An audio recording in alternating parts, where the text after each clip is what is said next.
Vamos lá, tudo tranquilo, tudo beleza, tudo show de bola contigo? Espero que sim, porque hoje, nessa aula, nós vamos abordar um dos temas que simplesmente despenca nas questões de prova das mais diversas bancas.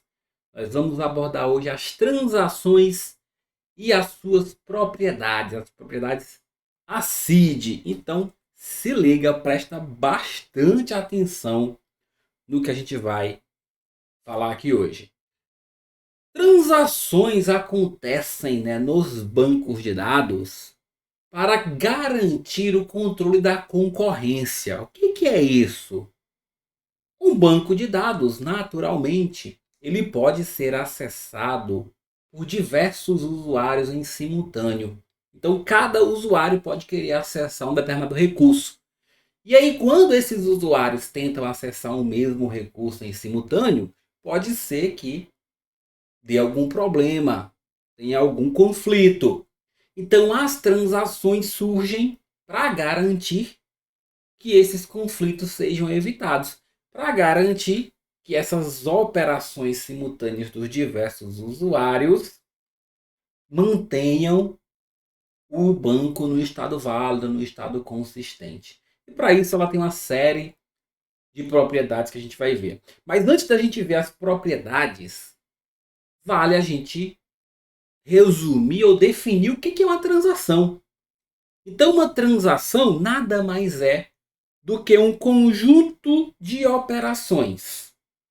Então, é uma ou mais operações, só que com detalhe. São executadas como uma unidade lógica. O que quer dizer isso? São executadas como se fossem uma só operação, embora possa ser composta por mais de uma.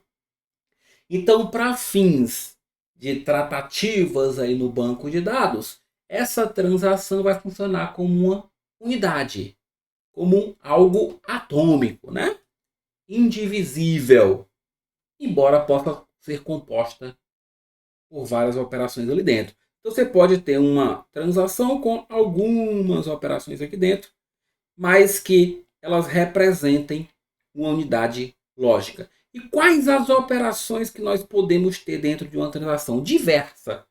Porém, existem algumas operações que são ditas operações básicas ou operações fundamentais, que atendem aí pelo acrônimo CRUD. Então, aqui o CRUD são as operações básicas aí a serem realizadas dentro de uma transação, dentro de um banco de dados. CRUD: Create, Read, Update e Delete. Create é a inserção de um dado. Você vai criar um dado dentro do banco. Read é ler, consultar um dado. Update é atualizar um dado. E delete é deletar, excluir um dado. Então, uma transação, ela pode ter várias dessas aqui dentro. Pode ter uma operação de read, pode ter aqui um update, pode ter aqui um create, pode ter um outro read, etc. No fim das contas, o que importa é que mesmo que essa transação seja composta por várias dessas operações ou de outras operações mais complexas, ela seja executada como uma unidade atômica. Ela representa uma unidade lógica, ou seja, para o fim de controle de concorrência, para o fim de execução dentro do banco de dados, ela deve executar como uma unidade só. Vamos dar um exemplo de uma transação para ficar mais claro? Então, considere uma transferência de R$ 100 da conta A para a conta B. Essa transferência envolve diversas operações, só que do ponto de vista do banco de dados, isso é uma única transação. Mas quais as operações internas que, por exemplo, podem ser realizadas? Primeiro, a leitura do saldo da conta A, uma operação de read. Eu vou ler o saldo da conta A para ver se ele tem o 100, né? Vou ler. Depois eu vou atualizar essa conta subtraindo 100, ou seja, vou fazer um débito de 100 dessa conta A, fiz um update. Agora eu vou ler o saldo da conta B, que é a conta destinatária. Afinal, vai ser somado lá. E por fim, eu credito esse 100 na conta B, fazendo mais um update. Ou seja, veja que nessa única transação, transferência de R$ 100 de uma conta A para uma conta B, a gente teve aqui pelo menos 4 operações, né? Podem ter outras, mas pelo menos 4 operações. Mas essas operações, juntas, elas representam uma transação. A mesma transação, uma única transação. Então, vale chamar a atenção para cada operação não é uma transação isolada. Ou seja, o read sozinho, nesse caso, não é uma operação isolada. O update sozinho, nesse caso, não é uma operação isolada, assim como os demais. A transação é o conjunto dessas operações. Perfeito? Entendido o conceito de transação, vamos agora às propriedades, que é onde as questões cobram demais. São muitas questões sobre as propriedades. Quais são as 4 propriedades? E aí elas atendem pelo acrônimo ACID. Já se liga nisso daqui. Então, ACID: atomicidade, consistência, isolamento e durabilidade. Seu primeiro objetivo aqui é fixar isso, é decorar, não tem jeito. Decore atomicidade, consistência, isolamento e durabilidade. E não aceite, dentro de propriedades de transações, dentro de propriedades ACID, não aceite substituições desses termos. As bancas vão substituir. Vão substituir a atomicidade por autenticidade. Vão substituir durabilidade por disponibilidade. Ainda mais que lá em segurança da informação a gente também tem a CIDA, né? Que é a confidencialidade, a integridade, a disponibilidade e a autenticidade. Ou seja, a banca vai brincar com essas palavrinhas, né? Então, seu primeiro objetivo é saber que são essas 4 e não confundir quais são. Então, ACID. Depois disso, você precisa entender o que cada propriedade responde, o que cada propriedade representa. E é isso que a gente vai ver agora, começando pela atomicidade. O que é a atomicidade? Ela é a propriedade que vai garantir que a transação seja justamente tratada como uma unidade lógica indivisível. Ou seja, que a transação ou execute todas as operações ou nenhuma delas. Ou seja, não podemos ter aqui execuções parciais. Lembra que a gente deu o exemplo de 4 operações na transferência de R$100 de A para B? Se alguma daquelas operações não conseguir ser realizada, a transação não deve ser realizada de forma alguma. Ou as 4 são realizadas ou nenhuma delas. Imagina que estava realizando, 2 foi bem sucedida, na hora de ler o saldo de B deu problema. Opa, tem que voltar atrás. Não pode realizar nenhuma. Senão você subtraiu 100 da conta do A e não entrou na conta do B. Então a atomicidade acontece o seguinte: durante a execução da transação, a gente pode ter 2 cenários. Ou todas as operações são bem sucedidas, e aí nós temos aqui o caso de sucesso. Quando todas as operações estão bem sucedidas, nós temos a efetivação da transação, que acontece por meio do comando commit. Então, se todas as operações forem concluídas com sucesso, o SGBD vai garantir que aquela transação é efetivada, ou seja, que aquelas alterações são efetivadas no banco de dados por meio do comando commit. Porém, pode acontecer alguma falha. Então, imagina que a transação 3, a operação 3 da nossa transação, aquela leitura do saldo de B, deu falha. O que é que tem que acontecer? O SGBD tem que reverter o estado do banco de dados. Ou seja, ele tem que retroceder as 2 operações anteriores que já tinham sido realizadas. Ou que estavam sendo realizadas. Que é o caso de falha. Para isso, ele faz a operação de rollback. Desfaz todas as operações. Vamos voltar para o nosso exemplo. Aqui deu bem sucedido, aqui deu bem sucedido, aqui deu falha na 3. O que acontece? Ele tem que voltar para cá, ou seja, ele tem que desfazer essas 2 aqui. Porque ou ele realiza aqui tudo, ou ele realiza nada. Inclusive, esse é o bizu da atomicidade. A atomicidade é tudo ou nada. É tudo ou nada. Não tem meio termo. É 880. Não tem meio termo aqui na atomicidade, não. Ou eu realizo todas as operações, ou nenhuma delas é realizada. Beleza? Exemplo, né? A gente viu ali já o exemplo, mas só para reforçar, imagina esse exemplo da transferência. Se o sistema falar após o débito e antes do crédito, se não tivesse atomicidade, o dinheiro simplesmente sumiria, né? O 100 sairia da conta A, mas não entraria na conta B e ficaria por isso mesmo. Com a atomicidade, o débito é desfeito. Então, eu retrocedo, eu retorno 100 lá para a conta A. Retorno esse dinheiro para o cidadão da conta A. Então, isso é a atomicidade. Propriedade do tudo ou nada. Propriedade que garante que todas as operações sejam realizadas ou nada é executado. Indivisibilidade da transação. Segunda propriedade é a da consistência. Um banco de dados ele possui uma série de regras, uma série de restrições que são definidas lá no seu esquema. Então imagina que o banco de dados tem colunas, tem atributos, tem campos que não podem ser nulos, ou seja, tem que ser preenchidos. Tem alguns campos que tem que seguir alguns formatos específicos. Imagina no nosso exemplo que você não pode ter saldo negativo. É uma regra, é uma restrição.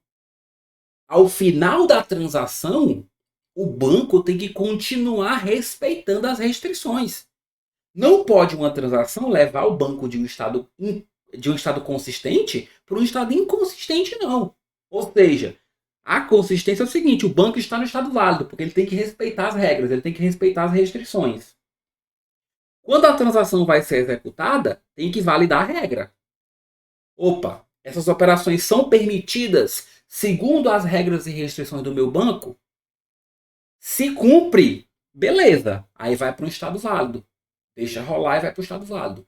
Se viola alguma regra, aborta essa transação. Cancela essa transação. Rejeita a operação que é inválida.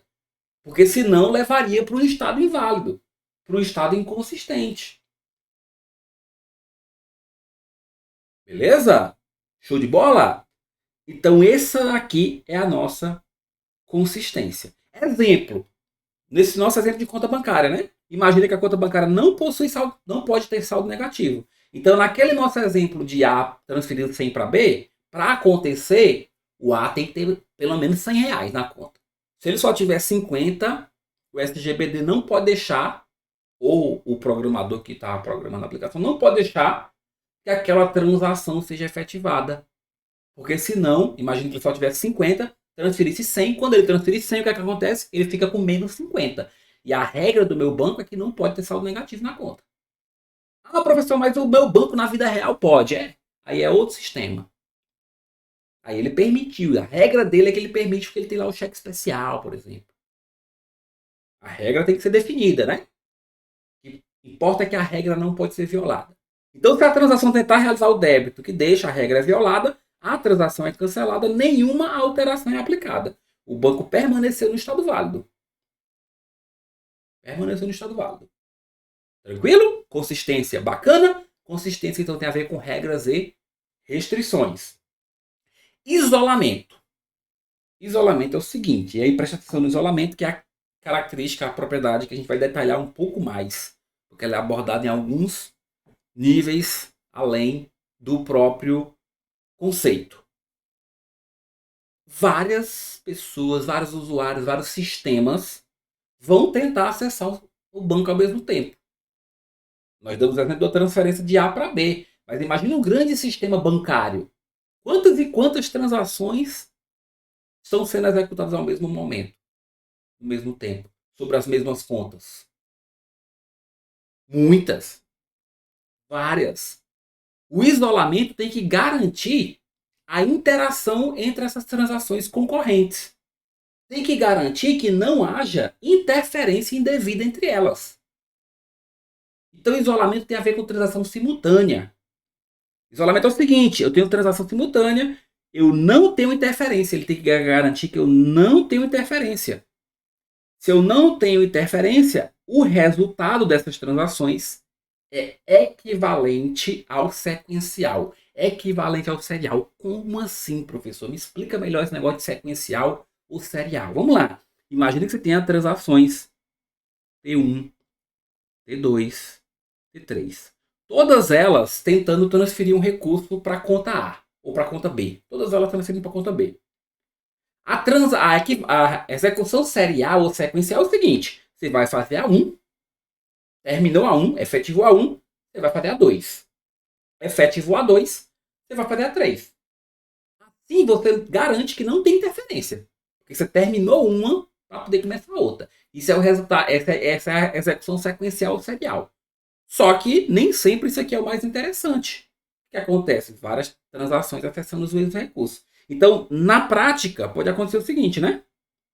Pode acontecer o seguinte. Tá lá a conta A e aí a conta B, né? E aí várias transações tentando ler e acessar esse recurso ao mesmo tempo. O controle de transações concorrentes, a propriedade do isolamento, vai ter que garantir de alguma forma, usando algum mecanismo, que mesmo essas várias transações acessando esse recurso ou tentando acessar esse recurso ao mesmo tempo, a execução gere o mesmo resultado que geraria se as transações fossem em sequência. Porque se gerar resultado diferente é porque teve alguma interferência devida. Ou porque alguém leu um dado errado que foi alterado por outra transação e não foi efetivado. A gente vai ver os problemas daqui a pouco. Por isso que o isolamento precisa de um pouco mais de detalhes. Se acontecesse interferência, é resultado incorreto. Então o isolamento busca isso aqui, ó, resultado equivalente ao sequencial. Beleza? Show de bola? Tranquilo? Vou dar um exemplo. Considera duas transações simultâneas em T1 e T2 sobre o saldo de uma conta. Na etapa 0, a conta tinha saldo de 500. Um exemplo visual para ficar bem legal. Etapa momento 0. Saldo está 500 na conta. Na etapa 1, a transação 1 entrou em ação. A transação 1 começou. Ela foi lá e leu o saldo. Que saldo ela leu? 500, que é o saldo que está lá. Então ela leu 500, o saldo continua 500 porque ninguém alterou esse saldo. No momento 2, ou na etapa 2, a transação 2 começou.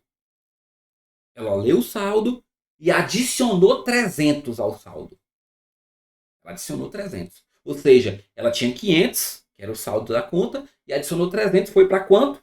Para 800.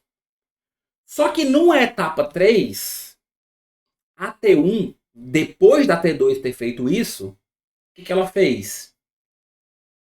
Ela pegou o saldo que ela tinha guardado, que ela tinha lido, que era 500. Ela não foi lá ler de novo o saldo. Ela já tinha lido o saldo. Só não deu tempo ela continuar ainda. Porque alguém se meteu no meio dela. Alguém atravessou o processo. Ela foi lá e usou 500 e somou 200. Quando ela somou 200, o que fez? O que aconteceu? O saldo ficou 700. Só que não devia ser 700, devia ser 1000, né? Imagina que você tivesse feito a transação 1 toda. Lia o 500, somava 200. 700. Depois a transação 2 toda.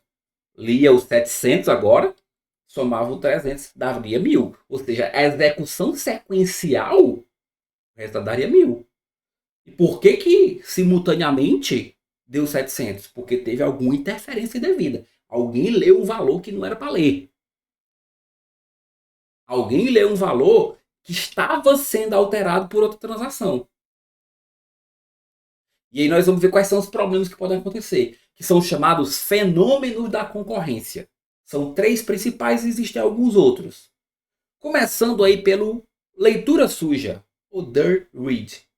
Aí vale saber o termo em português e o termo em inglês, tá? Só um detalhe sobre o isolamento, pessoal. O conceito, a interpretação é fundamental para acertar as questões. Mas algumas questões vão além, cobrando os fenômenos de concorrência e os níveis de isolamento. Então a gente vai tratar aqui também disso.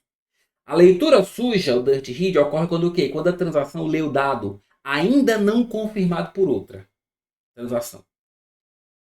Ainda não confirmado por outra. A transação que escreveu os dados, se ela sofrer rollback, a leitura foi inválida. Vamos ver o exemplo. T1 foi lá e alterou o saldo da conta de 100 para 200. O saldo estava sem a T1, mexeu nele para 200. A T2 entrou agora e leu o saldo 200. Estava alterado, leu 200. Só que a T1 deu problema no resto das operações. Falhou em algumas das operações subsequentes. E aí ela reverteu, deu um rollback. Ou seja, ela volta lá o saldo para 100. Só que a T2 aconteceu o que na T2? Ela leu um saldo que nunca existiu, ou que nunca deveria ter existido, porque a T1 não tinha efetivado ainda, não tinha terminado ainda, não tinha confirmado, não tinha comitado ainda. Então esse é o fenômeno da leitura suja, o dirty read. Entendeu? Lá tá lá o saldo 100, a T1 veio e mexeu para 200. A T2 leu 200. Só que aí no meio, depois, no outro momento, a T1 reverteu, ou seja, voltou para cá. Então a T2 tá com saldo que nunca deveria ter existido. Está lendo um saldo que nunca deveria ter existido. Por isso que a leitura suja lê um valor não efetivado, não confirmado. Segundo fenômeno de concorrência importante, segundo problema de concorrência importante, a leitura não repetível, non-repeatable read. Quando é que ela ocorre? Quando a transação lê o mesmo dado duas vezes, só que obtém valores diferentes. Ela lê uma primeira vez, depois ela lê para confirmar ou para fazer alguma outra operação, só que nesse meio tempo alguém mudou. Nesse meio tempo alguma outra transação modificou o dado. Exemplo, T1 leu 500. O T2 foi e alterou o saldo para 800. E efetivou agora, tá? E a T1 foi lá ler o saldo novamente para confirmar, para fazer uma validação, etc. Só que agora é 800. Ou seja, o valor mudou dentro da mesma transação. Enquanto a T1 estava executando, o valor mudou. Cuidado para não confundir, tá? Na leitura suja, a leitura de um dado não confirmado. Na leitura não repetível, foram duas leituras, só que valores diferentes. A transação que alterou foi comitada, mas leu diferente aqui. E a leitura fantasma, phantom read. Agora, a gente tem o uso das agregações, ou seja, a leitura da transação é um conjunto de dados. Não é um valor único, mas um conjunto de valores que atendem a um critério. Por exemplo, o somatório dos salários dos funcionários do setor. É uma agregação. Ela fez essa leitura. Só que quando ela for repetir essa leitura, as linhas foram alteradas. Tinham lá 10 funcionários, o salário médio, por exemplo, estava dando 10 mil. Durante a transação, que está fazendo essa agregação e essa média, uma transação 2 foi lá e incluiu um novo funcionário. Com outro salário diferente. E aí, quando a transação 1 for ler de novo, para validar ou para fazer a média de novo, para confirmar, mudou, apareceu um novo registro lá. Ou não tem mais um, alguém removeu. Exemplo, T1 consultou cliente com saldo maior que 1000. Tinha 10 registros. Aí a T2 foi lá e inseriu um novo cliente com saldo maior que 1000. Quando a T1 consulta novamente, tem 11 registros. Ou seja, apareceu aqui um cara que não estava na contagem inicial. É um fantasma, é um phantom.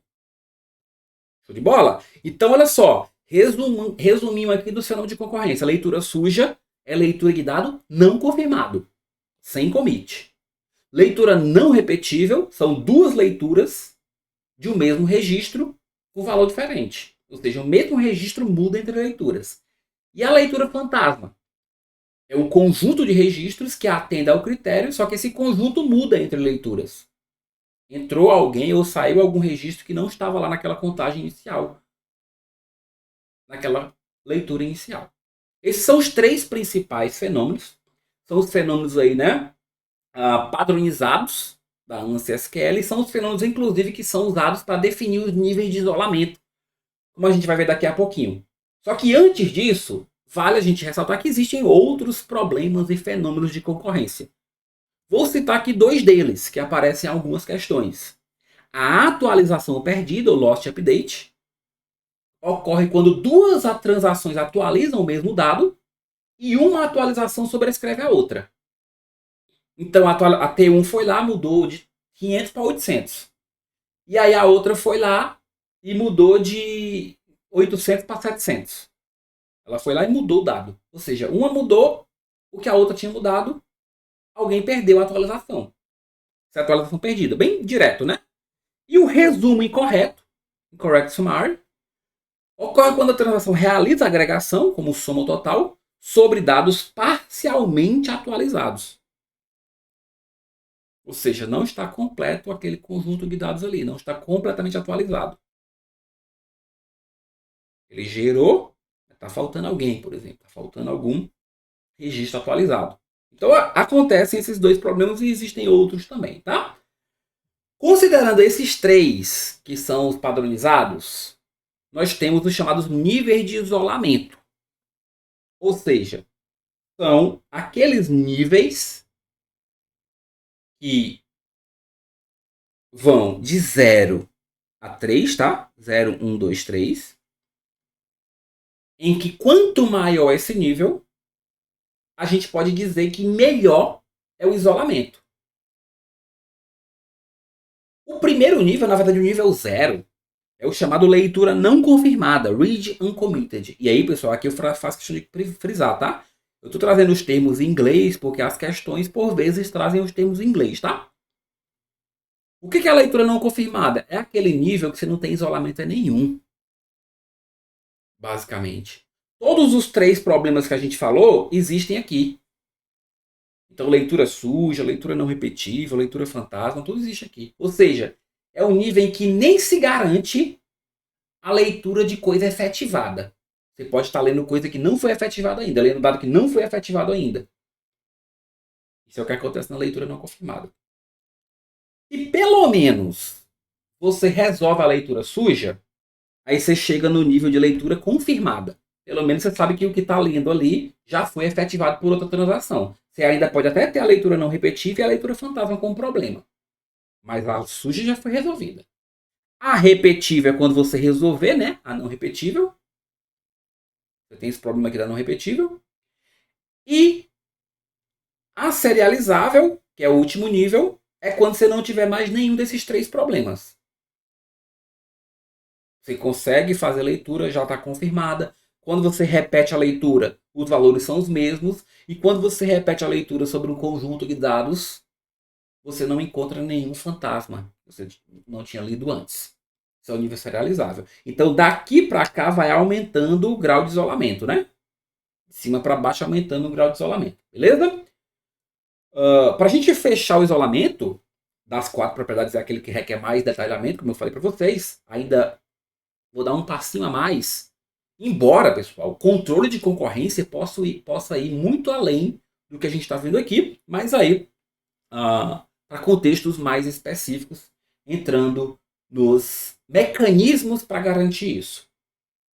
Eu vou citar aqui o mecanismo de bloqueio, né, que são os locks, que são os mecanismos para controlar o acesso concorrente aos dados. A gente tem ali o lock de leitura, né, que vai permitir que várias transações leiam o dado ao mesmo tempo, e o lock de escrita, que vai permitir que apenas uma transação altere o dado, né? Você pode bloquear. Ó, esse lock está bloqueado para escrita. Ou não. Vários podem ler. Não, escrita. Só um pode escrever naquele recurso. Só um pode alterar aquele recurso dado momento. E nós temos o Two-Phase Lock, que é um dos principais protocolos baseados em lock. É aquele que acaba aparecendo em algumas boas questões. E ele se baseia em 2 fases, que é o crescimento, que a transação vai adquirindo os bloqueios, e aí durante essa fase ela vai adquirindo todos os bloqueios necessários para aqueles recursos que ela precisa, e a fase do encolhimento, que é quando ela vai começar a liberar os bloqueios daqueles recursos para que outras transações consigam utilizar, né? E aí esse comportamento aqui garante execução equivalente à serialização. Só que o Two-Phase Lock tem um problema que ele não previne deadlock, ou seja, se alguém bloquear um recurso e alguém ficar esperando aquele recurso, e alguém bloqueou o recurso A, alguém bloqueou o recurso B, só que a transação que bloqueou o A está esperando o B, a transação que bloqueou o B está esperando o A, eles ficam infinitamente esperando um pelo outro, né? Porque para continuar, cada uma está esperando algo que está bloqueado por outra. Em resumo, é isso, tá? Bloqueios, mecanismos de controle de isolamento, de concorrência, vão muito além do que a gente está vendo aqui. Mas aqui a gente está num nível mais direto e nos mais cobrados em prova, né? Se você precisa de gerência de transações e mecanismos de controle de concorrência, aí precisa ir um pouco além. Mas aqui você já vai conseguir resolver a grande maioria das questões do tema, tá? E por fim temos a 4ª propriedade, feitos os parênteses da isolamento, que é a durabilidade. Uma vez que a transação é efetivada, os dados têm que ser armazenados de forma permanente no banco. Os dados têm que ser persistidos no banco de dados. Então a durabilidade é o seguinte, se a transação foi comitada, os dados são persistidos. Mesmo que aconteça uma falha posterior, a essa persistência, os dados têm que permanecer. Se você transferiu R$ 100 do A para o B, transferiu R$ 100 do A para o B, e depois da transferência efetivada faltou energia, caiu o servidor, caiu a rede, não pode sumir esses R$ 100 do B, né? Tem que permanecer lá. Para isso, o SGBD vai ter que utilizar aí mecanismos, né, de log para registrar as operações que foram realizadas, para realizar novamente se for o caso, backup para garantir cópias de segurança para serem restaurados, os checkpoints, né, que são os pontos de controle que podem ser retornados em algumas situações. Então, atenção, porque mesmo que haja falha após o commit, não pode haver perda de dados. Isso é o que a durabilidade tem que garantir. Beleza? Vou dar exemplo. Se a transferência bancária, o valor foi debitado da conta, o valor foi creditado na outra e o sistema confirmou a operação, se houver uma falha depois, se não tivesse durabilidade, a transação poderia ser perdida. Com durabilidade, os dados permanecem registrados. Durabilidade, persistência, armazenamento permanente, durável. Agora atenção e cuidado, porque a gente viu falhas lá em atomicidade e a gente está vendo falhas aqui na durabilidade. Então é importante que você preste atenção na diferença. Na atomicidade, nós temos o tratamento de falhas antes da confirmação da transação. Então, olha só, a atomicidade antes da confirmação da transação. Durabilidade depois da confirmação da transação. Então, está aqui o nosso momento commit. Se a falha acontecer aqui, ó, antes do commit, quem tem que resolver é a atomicidade. Como é que ela resolve? Ela faz um rollback. Se a falha aconteceu depois do commit, quem tem que resolver é a durabilidade. Como é que ela resolve? Ou ela repete as transações, ou ela pega um backup na cópia de segurança e traz aqueles dados mais atualizados. Então, muita atenção nisso daqui. Show de bola? Para fechar, vamos olhar lado a lado as propriedades ACID para diferenciá-las, para que você não erre questão de prova sobre isso. Então, ACID, atomicidade, consistência, isolamento, durabilidade. O que é atomicidade? Unidade de processamento atômica, ou tudo ou nada. Nunca é parcial a execução, nunca é somente de algumas operações. Quem é responsável pela atomicidade é o subsistema de recuperação do SGBD. A consistência diz respeito à manutenção do estado válido do banco. Tem a ver com transição entre estados consistentes, ou seja, sair do estado consistente para um outro estado consistente, não violando regras e restrições. Quem que garante consistência? Ou o módulo de restrição de integridade, ou o programador define isso no código. Isolamento. Execução independente de transações de forma equivalente à execução serial, sem interferência indevida. O subsistema de controle de concorrência que tem que garantir isso aqui. E a durabilidade tem a ver com a persistência de dados, ou seja, alterações permanecer uma vez que forem comitadas, sem perdas, mesmo por falhas posteriores. O subsistema de recuperação, assim como a atomicidade, ó, vê como elas estão bem ligadas, separadas apenas pelo commit, né? É o responsável por garantir a durabilidade. Show de bola! Com isso, nós estudamos aí o que é uma transação, as propriedades ACID e detalhamos um pouquinho ali o isolamento. E você agora está preparado ou preparada para resolver as questões do tema.